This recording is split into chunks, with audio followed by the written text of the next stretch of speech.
apapun perbuatan baik yang tidak didahului dengan membaca bismillah, maka gugur pahalanya. Jadi makan bismillah, minum bismillah, tidur bismillah, bangun tidur bismillah. Alhamdulillahilladzi faddala baniya Adam. Segala puji bagi Allah yang telah memprioritaskan Bani Adam, manusia, bil amal dengan bil ilmi dengan ilmu, wal amal dan dengan amal, ala jami'il alam atas keseluruhan alam semesta. Jadi makhluk paling mulia, makhluk paling terhormat, makhluk yang diprioritaskan dan diutamakan sama Allah, makhluk apa? Manusia. Apa sebabnya manusia itu mulia? Lihat. Karena apa? Bil ilmi wal amali. Kenapa manusia derajatnya paling tinggi di sisi Allah? Kenapa manusia yang diprioritaskan oleh Allah? Kenapa manusia yang mana Nabi Adam alaihissalam, yang mana si iblis dan seluruh malaikat yang ada di surga dulu diwajibkan dan disuruh oleh Allah untuk sujud kepada Nabi Adam? Karena ilmunya dan karena apanya? Karena amal. Selain manusia nggak ada yang punya ilmu, kecuali iblis. Itu pun ilmunya tidak berkembang. Tapi meskipun iblis ilmunya tidak berkembang, amalnya iblis lebih hebat. Karena iblis malaikatan fi ilmin aw amalin. Iblis itu adalah sosok malaikat yang ilmunya jago dan amalnya jago. Jangan dibilang iblis hafal Quran, iblis pintar hadis, jangan bilang begitu. Iblis punya ilmu, tapi ilmunya dipakai untuk mensiasati dan menyesatkan banyak manusia. Untuk belajar matematika yang nggak tahu iblis bisa apa enggak. Jangan kita klaim bisa. Iblis itu hafal Quran, iblis itu hafal hadis, kata siapa? Kapan belajarnya? Kalau pinter ya iblis pinter, tapi pinter sesuai dengan apa yang mereka tahu. Iblis nih. Dan Allah memerintahkan iblis untuk sujud kepada Nabi Adam karena ilmunya Nabi Adam. Sampai iblis gak mau tuh. Jadi karena ilmulah Allah menyuruh penghuni surga semuanya untuk sujud dan hormat kepada Nabi Adam. Paham ya? Karena apa? Karena ilmu. Kalau yang dipandang terhormat dan mulia di sisi Allah bukan karena ilmu, tapi karena takwa. Paham? Ulangi ya. Yang dipandang oleh Allah seseorang itu bisa terhormat karena apanya? Karena apanya? Karena apanya? Allah memandang seseorang karena apanya? Takwa. Inna akramakum indallahi atqakum. Yang paling mulia di antara kalian adalah yang paling bertakwa. Siapa yang paling bertakwa, maka dia dianggap paling dekat dan paling terhormat di sisi Allah. Tapi takwa itu tempatnya di dalam hati. Setiap individu tidak akan mampu untuk menilai orang lain takwanya seberapa, volumenya seberapa. Tapi setiap kita mampu untuk mengukur seseorang dari segi ilmunya. Paham nggak? Kebaca nih Egi seberapa kebaca. Kebaca ini. Ya, Tio seberapa ilmunya kebaca. Meskipun kadang-kadang ada bakat dan ilmu yang terpendam. Tapi seseorang ketika berbicara, maka dia akan terlihat kapasitas keilmuannya atau sebaliknya. Ya. Makanya yang namanya diam, paham diam? Diam itu adalah Ya. Zainun li sahibil ilmi. Diam itu hiasan bagi sang pemilik ilmu. Dan diam itu adalah apa? Celah bagi orang yang tidak punya ilmu, penutup bagi orang yang tidak punya ilmu. Jadi orang nggak punya ilmu, nggak belajar A, nggak belajar B, nggak belajar kitab, tapi orangnya diem, nggak banyak ngomong tuh, maka kita nggak bisa ngebaca seberapa volume keilmuan dia. Tapi kalau orang jahil bicara A, I, U, babi, bu, komen A, kebaca sudah. Ini orang ilmunya begitu ya. Kebaca ilmu seseorang yang nggak berilmu itu kebaca. Kalau dia bicara. Makanya yang paling selamat bagi orang yang jahil bicara atau diam? Diam. Dan bagi orang yang berilmu harusnya dia bicara. Manusia dihormati karena ilmunya. Ya. Yarfa'illahu alladhina amanu minkum walladhina utul ilma darajat. Dan ilmu itu ada yang bisa menyelamatkan. Ilmu itu juga ada yang bisa menyebabkan seorang durhaka pada Allah Subhanahu wa ta'ala. Ada orang semakin pintar semakin baik. Ada orang semakin pintar semakin jahat. Berarti ada ilmu yang manfaat, ada ilmu yang enggak manfaat. Paham tom? Ada ilmu yang manfaat, ada ilmu yang tidak manfaat.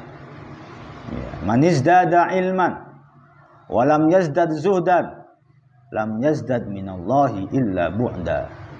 Barang siapa yang ilmunya bertambah tapi dia tidak bertambah dekat dengan Allah, maka tidak bertambah apa-apa di hadapan Allah kecuali akan jauh kepada Allah. Ya, Qur'annya pinter, tafsirnya pinter, hadisnya pinter, akhlaknya pinter, kitabnya pinter, nahwu, shorof, jurmiyah, imriti, mutamimah, mughni labib, alfiyah. Ya, ada semua di kepala. Tapi sama orang tua kok berani. Sama orang tua bentak-bentak, sama orang tua nyuruh-nyuruh. Kalau manja sih nggak apa-apa. Yang penting jangan nyakitin. Ingat ya, batasnya nyakitin. Batasnya apanya? Dengan perilaku kita yang kadang-kadang disuruh lalu nggak mau. Dengan ucapan-ucapan kita, ya. Allah, ngapain sih bu? Kalau bisa milih, mas saya nggak usah terlahir dari rahim ibu. Mengkelakkan. Ibu tuh nyuruh-nyuruh saya terus. Ibu punya tangan nggak? Ayah tuh bisanya marah-marah terus. Ayah juga nganggur, nggak kerja, di PHK lagi. Anak macam apa begini? Untuk pesantren lama, Ausoro bisa. Tapi kalau perilakunya seperti ini di hadapan orang tua, iblis. Apa? Paham dong? Isnani yu'ajjiluhumallahu fid dunya al-baghyu wa 'uququl walidain. Ada dua dosa yang mana akan Allah siksa terlebih dahulu, bikin kualat di dunia sebelum disiksa di akhirat. Yang pertama al-baghyu. Apa al-baghyu? Zina. Yang kedua wa 'uququl walidain. Nyakitin hatinya orang tua. Nyakitin hatinya siapa aja nggak baik. Paham ya? Nyakitin hati siapa aja nggak baik. Tapi parahnya yang disakitin adalah seseorang yang pernah berjasa sama kita. Orang yang pernah ngelahirin kita. Orang yang pernah ya menghabiskan seluruh hatinya untuk kita. Orang yang pernah tatkala kita sakit dia cemas. Orang yang sayangnya nggak main-main sama kita. Kok kita sakitin, kualat jadinya. Ingat, nyakitin semua orang nggak boleh. Tapi kalau nyakitin orang tua, hati-hati.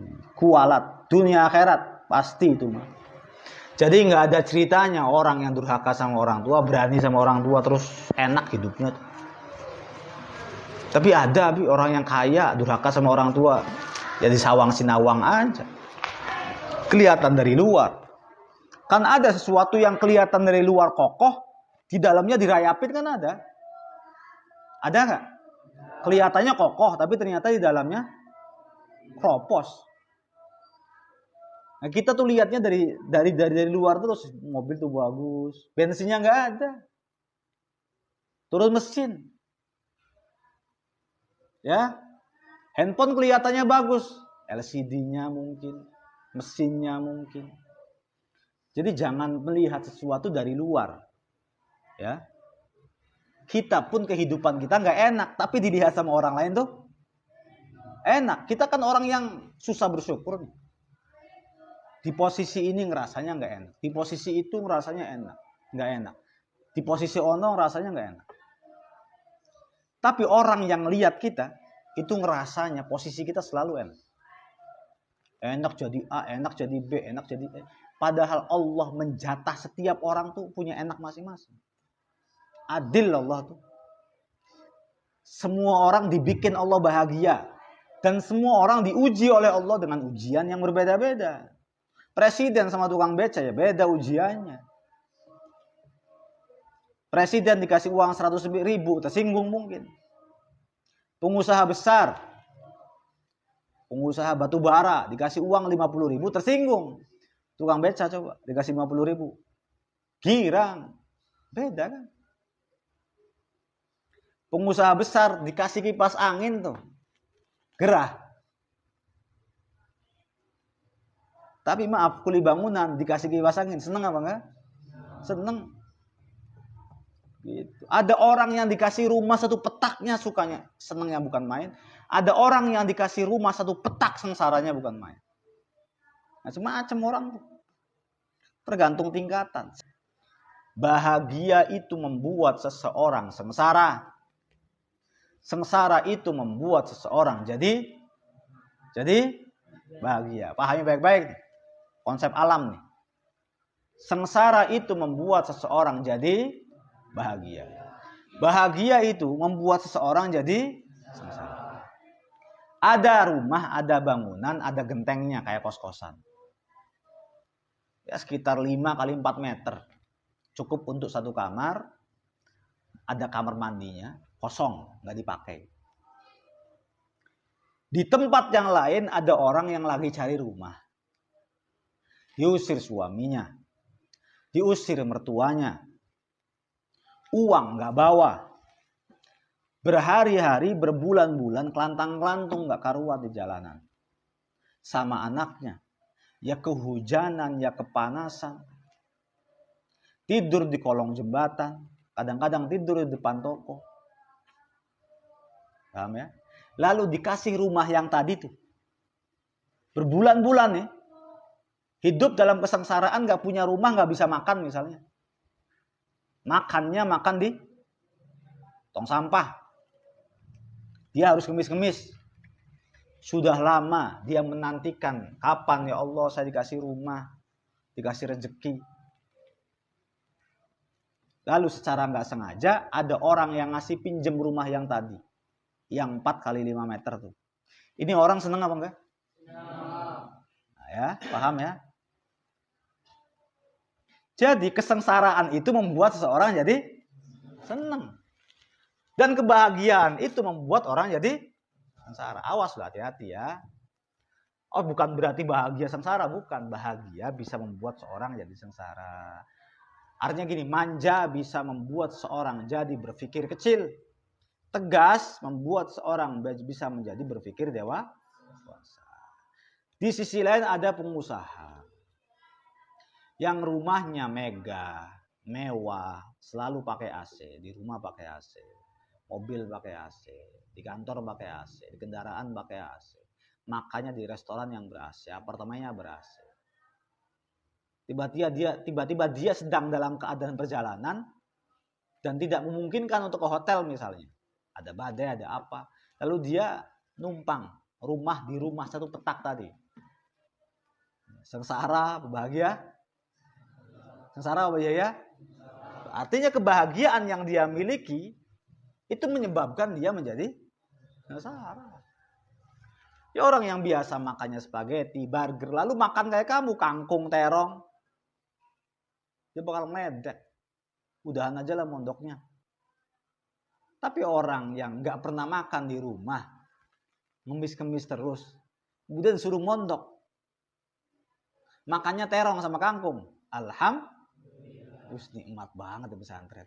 Jadi di pesantren saja orang ngerasain beda-beda. Ada yang tambah seneng, ada yang tambah sengsara. Tergantung masa lalunya gimana. Paham kan? Nah, gitu. Konsep alam tuh begitu. Bukan berarti nyuruh kamu supaya menderita hidup, bukan. Ya, utlubul hawaij bi'izzatil anfus. Carilah kebutuhan-kebutuhan hidup dengan kemuliaan jiwa. Fa innal umura tajri bil maqadir. Karena segala sesuatu akan berjalan sesuai dengan takdir. Cita-cita bagus, angan-angan bagus. Yang penting jangan amal, jangan gila untuk mendapatkan cita-cita tersebut. Jadi konsepnya sederhana saja. Saya nggak kaya ya sudah. Kalau kaya alhamdulillah. Toh bisa jadi orang kaya itu hisabnya lama. Orang kaya itu dikuburnya lama. Orang kaya itu masuk surganya lama. Sehingga ya sudahlah kalau Allah ya membuat cita-cita saya tidak kesampaian dan saya tetap menjadi orang yang di bawah sederhana, ya sudah syukuri. Barangkali di samping itu ada hikmah tersendiri. Paham gak? Gitu loh. Wassalatu ala Muhammadin. Sholawat mudah-mudahan tercurahkan kepada junjungan Nabi kita Muhammad sallallahu alaihi wasallam. Sayyidil Arabi wal Ajam, yang jadi pemimpinnya orang Arab dan orang Ajam. Wa ala alihi wa ashabihi ya nabi'il ulumi wal hikam, yang mana keluarga dan para sahabatnya Rasulullah menjadi sumber dan pusat ilmu serta pusat hikmah. Wa ba'du falamma ra'aitu katsiran min tullabil ilmi fi zamanina yajidduna ilal ilmi wa la yasiluna aw min manafihi wa thamaratihi. Falamma ra'aitu, tatkala saya melihat katsiran min tullabil ilmi, banyak para pencari ilmu.